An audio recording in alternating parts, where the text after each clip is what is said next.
अस्सलाम वालेकुम नाज़रीन, पीसी वर्ल्ड न्यूज़ से कोरोना वबा के हवाले से अहम रिपोर्ट लिए मैं हूं रिदा सिंधु। हमारी कौम अपनी सरीह ढिठाई और जहालत से कोरोना के वबाई जाल में बुरी तरह फंसती चली जा रही है। कई जवान इसे दज्जाल का फितना, अंग्रेज़ की साजिश और पता नहीं क्या क्या करार दे रहे हैं।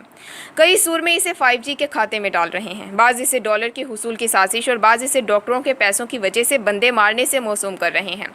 बाज़ बेवकूफ़ या सादा लोग टेस्ट कराने को भी साजिश का हिस्सा गर्दानते हुए टेस्ट की बजाय मौत को तरजीह देना पसंद कर रहे हैं। अल्लाह के बंदो, ये सरासर बीमारी है और वबा है। ना कोई वैक्सीन बेचने की साजिश है और ना ही डॉलरों की गेम। हर बेईमान दूसरे हर बंदे को अपनी उन बेईमान आंखों से देखता है जो उसने अपनी बेईमानी के इवज़ बेईमान कर ली होती हैं। हमारे यहाँ चूँकि हर तीसरा बंदा बेईमान है, लिहाजा उसे ये बीमारी भी गैर मुल्की बेईमानी के सिवा कुछ नज़र नहीं आती। मेहरबानी कर दें अपने दोस्तों के हाल पे। अगर आप डॉक्टर या एक्सपर्ट नहीं तो इन गुमराह कुन पोस्टों से इज्तनाब करें। अल्लाह आपको जज़ाए खैर दे।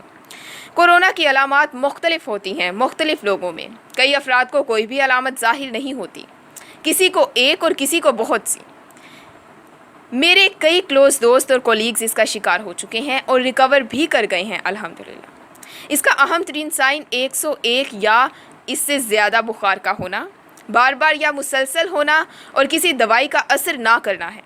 इसका दूसरा साइन बोलते वक्त शदीद खांसी और हर सेकंड बाद खांसी या खांसने में दुश्वारी है, यानी बंदा खांसता चाहता है और आवाज़ हलक से रुकती महसूस होती है। इसका तीसरा अहम साइन सांस लेने में शदीद दुश्वारी या शॉर्ट ब्रीथ है कि सांस आता है मगर पूरा नहीं आता। इसका चौथा साइन शदीद कमज़ोरी है। अलामत बीमारी के एक हफ्ते बाद शुरू होती हैं जब फेफड़े का बहुत सा हिस्सा बेकार या कमज़ोर हो चुका होता है, जिसकी वजह से ऑक्सीजन सैचुरेशन कम होने की वजह से दिल, दिमाग, फेफड़ों या गुर्दों के काम छोड़ने से मरीज़ मौत के बहुत नज़दीक चला जाता है।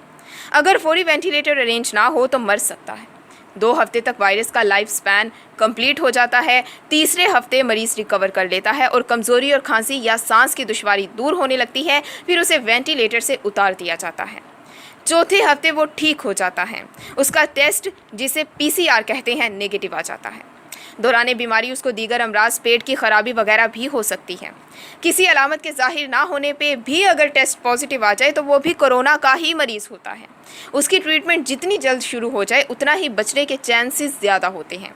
सांस को रोककर या जायका और स्मेल को महसूस ना करके महज अंदाज़ा कायम किया जा सकता है, जो कि गलत भी हो सकता है। हतमी नतीजा टेस्ट ही है और किसी टूने टोटके और फेसबुक की टर्कालॉजी का कोई फ़ायदा नहीं, जो जोहला की एक जमात मुसलसल उगल रही है अपने लाइक्स बढ़ाने या सनसनी फैलाने के लिए। इसका वाहिद इलाज हस्पताल से प्रॉपर ट्रीटमेंट करवाना ही है, ना कि थोम, प्याज, अदरक, इलायची, तेल या कबूतर की कोई इस तरह की गुमराह कुन टोटके हैं जो सादा लोगों को पागल बनाने के सिवा कुछ नहीं।